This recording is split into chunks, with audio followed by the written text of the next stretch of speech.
Donc, bonjour mes frères et sœurs, et nous allons continuer, si je peux appeler ça le procès de Paul, qui est commencé depuis quelques chapitres, et qui va continuer encore quelques chapitres. Mais ce que j'aimerais qu'on puisse retenir à travers tous ces chapitres, c'est que Dieu a un plan. Dieu a dit à Paul, depuis quelques chapitres déjà, qu'il allait aller à Rome, afin de rendre témoignage à Rome. Et nous allons voir, quand le Dieu a un plan, peu importe ce que les hommes font, qu'ils soient chrétiens ou non chrétiens, le plan de Dieu s'accomplit toujours. C'est ce qui est merveilleux, et c'est pour ça qu'on peut se fier à ses promesses et à ses prophéties. Commençons par la prière. Notre Père du ciel, nous te remercions que tu es au-dessus de toutes choses, au-dessus de la méchanceté des hommes, tu es au-dessus de la faiblesse de tes enfants.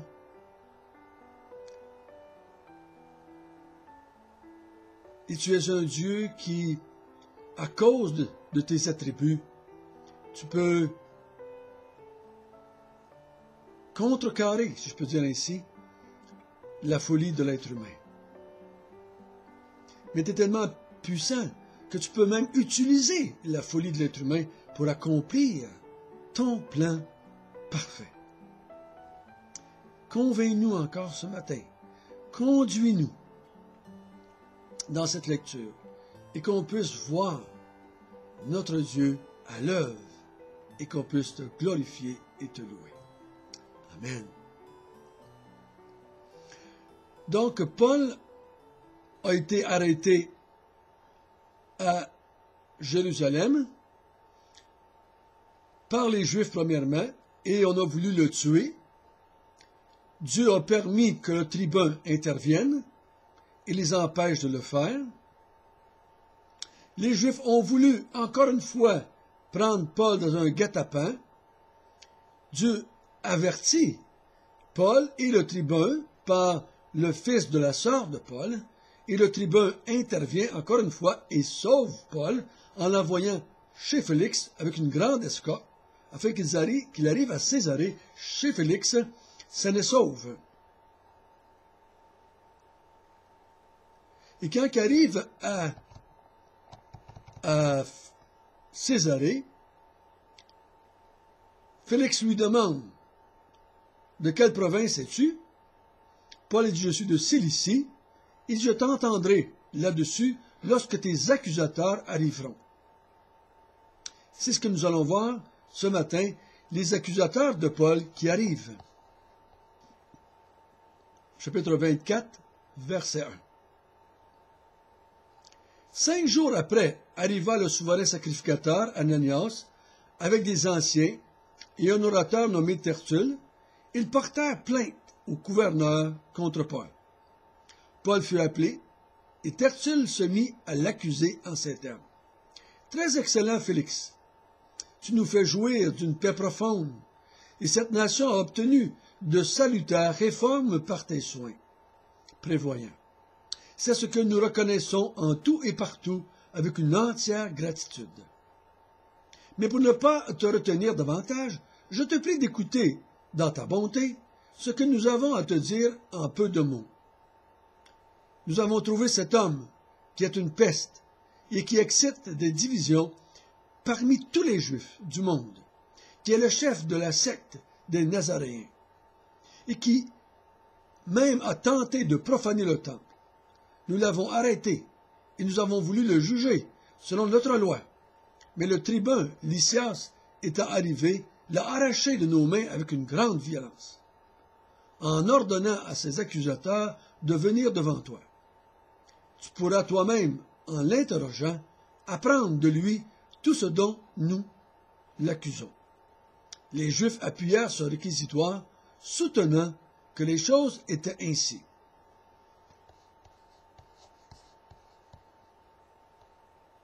Donc, premièrement, ce que nous voyons, c'est les accusateurs de Paul. Ils arrivent en grande pompe. Tous les leaders d'Israël, en tout cas des leaders, le souverain sacrificateur, des anciens, probablement qui faisaient partie du Sanhédrin, et ils se sont engagés un orateur, ce qui veut dire un avocat, et ils vont porter plainte devant Paul. Théophile a eu la version de Luc dans les chapitres qui ont précédé. Mais Luc a-t-il dit la vérité? Théophile n'était pas là. Maintenant, il y a l'autre partie adverse qui vient et qui va décrire, lui, sa façon de voir les choses.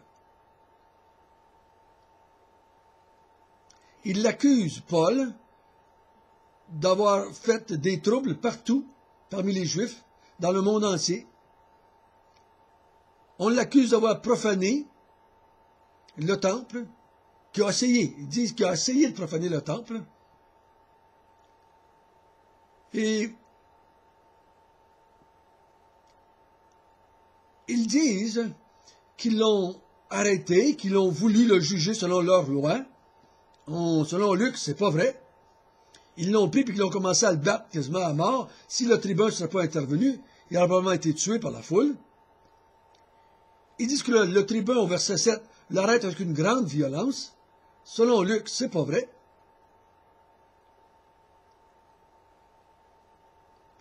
Mais Théophile n'est pas là.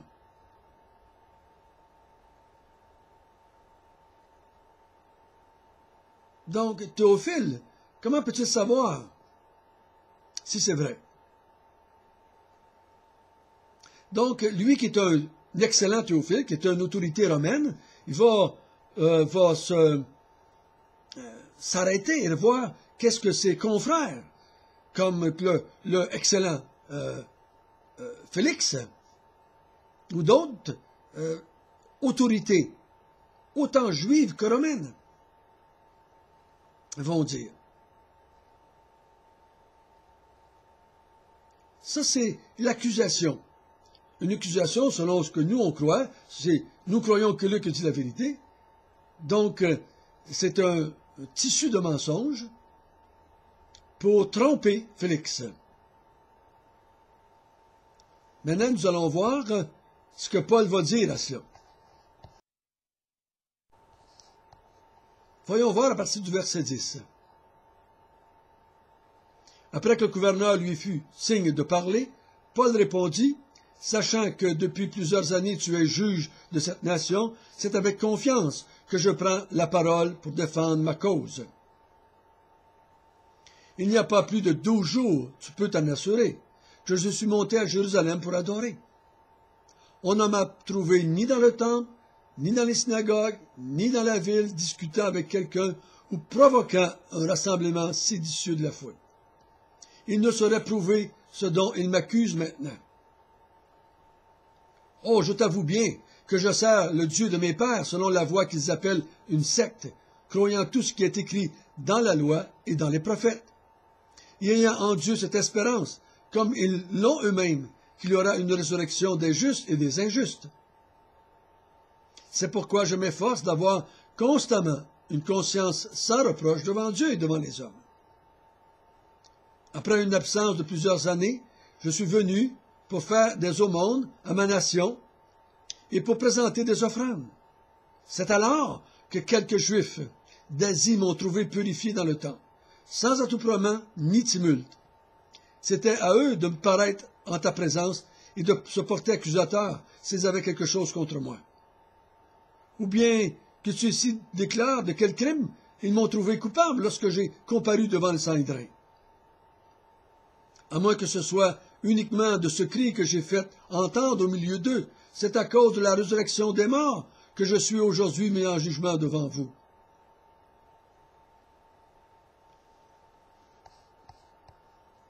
Donc, Paul ici va tout simplement donner des faits. il se fait juste 12 jours que c'est arrivé à Jérusalem. Ils ne peuvent pas prouver que j'ai soulevé des foules à Jérusalem. J'étais venu pour adorer mon Dieu. Ils m'ont trouvé dans le temple, purifié, donc en train de faire des sacrifices à Dieu. On se souvient qu'il avait été avec 4 Juifs qui avaient fait un vœu, et ils avaient fait raser leur tête, et ils avaient offert des sacrifices à Dieu, en remerciement, en louange.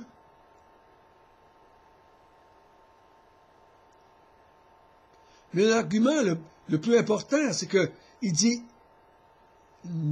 ceux qui m'ont arrêté dans le temple, c'est pas eux, c'est pas le souverain sacrificateur, c'est pas les anciens qui m'ont arrêté. Pourquoi est-ce que mes accusateurs, pourquoi est-ce que les témoins oculaires ne sont-ils pas là?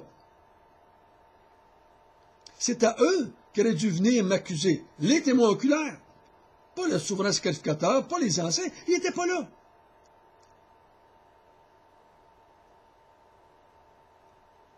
Paul ne cache pas sa foi. Oui, je sers Dieu. Oui, je suis un chrétien. Oui, je crois à la résurrection des morts. Et même, j'ai comparu devant le Sanhédrin. Et ils n'ont pas pu m'accuser de rien. Sans ça, le tribun m'aurait fait arrêter, il m'aurait mis en prison.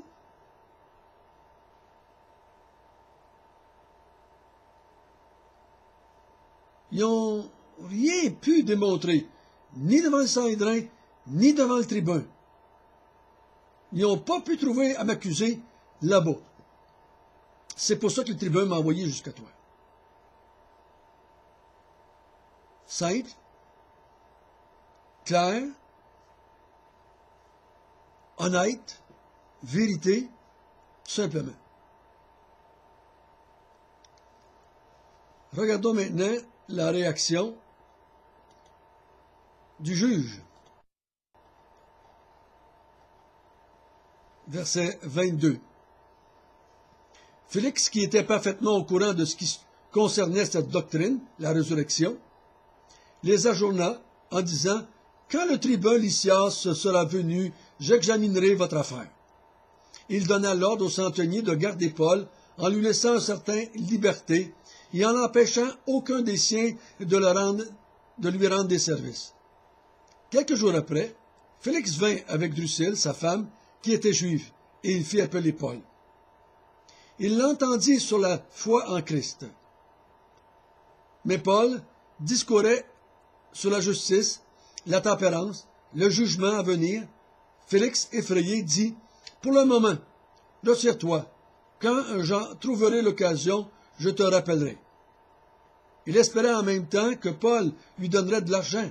Aussi l'envoya-t-il chercher assez fréquemment pour s'entretenir avec lui. 2 ans s'écoulèrent ainsi, et Félix eut pour successeur Porcius Festus. Dans le désir de plaire aux Juifs, Félix laissa Paul en prison.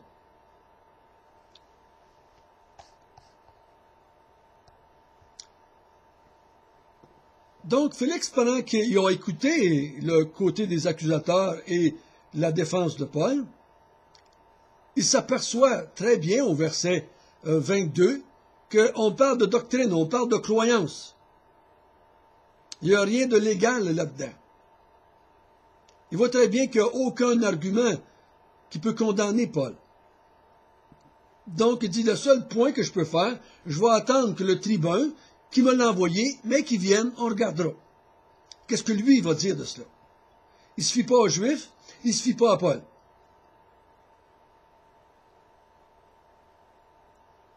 Mais on voit qu'il respecte Paul, au verset 23, en tant que citoyen romain, parce qu'il l'avait fait garder dans le prétoire d'Hérode. Et là, ici, on lui dit qu'on le garde et qu'on le laisse une certaine liberté, qu'on n'empêche pas les siens de venir le voir pour lui emmener tout ce qu'il a besoin, linge, nourriture, etc. Donc, il ne le condamne pas. Il n'est même pas en prison. Il le garde dans le prétoire d'Hérode. Donc, c'était dans le palais royal. On lui donne une espèce d'appartement là, sur surveillance des soldats. Et par la suite, on voit qu'il relâche pas Paul pendant 2 ans. Son but, c'est que peut-être qu'un Paul va lui donner de l'argent pour sa libération. Et aussi, il veut plaire aux Juifs, il ne veut pas avoir de problème avec les Juifs, donc il laisse en prison pendant 2 ans. C'est très injuste. Je crois que le tribun aurait pu venir bien avant ça et trancher, mais il n'est pas venu. On ne sait pas pour quelle raison. Donc, Théophile voit très bien, en lisant ces rapports-là, lui, en tant qu'autorité, je crois qu'il peut vérifier ces dires-là, et il peut voir si c'est vrai ou pas, et comparer avec ce que Luc a dit, et voir que Paul est accusé faussement par les Juifs, et est retenu en captivité malhonnêtement par le tribun et par Félix, qui le garde par convoitise financière et par désir de plaire aux Juifs. Malgré toutes ces choses mauvaises alentour, le plan de Dieu va s'accomplir quand même. Nous allons voir dans le prochain chapitre, Paul va en appeler à César et on va l'envoyer à Rome. Donc le plan de Dieu se déroule pendant qu'il s'en va vers Rome. Paul va rendre témoignage devant les grands, devant les gouverneurs, devant les tribuns, devant les rois, devant les reines, on va voir plus tard, et il va rendre témoignage de Dieu. On voit ici qu'il rend témoignage à Jésus-Christ. Il enseigne par rapport à Jésus-Christ. Il enseigne sur la tempérance, il enseigne sur la justice, il enseigne sur le jugement à venir. Donc, quand Dieu permet des moments difficiles dans nos vies, continuons à faire ce que nous devons faire, annoncer ou donner des raisons, comme Pierre dit, avec douceur, avec amour, de notre foi en Jésus-Christ. Et laissons Dieu accomplir son plan ainsi. Notre Père du ciel, merci que tu nous montres encore une fois que même dans leur méchanceté, les hommes ne peuvent pas empêcher ton plan de s'accomplir.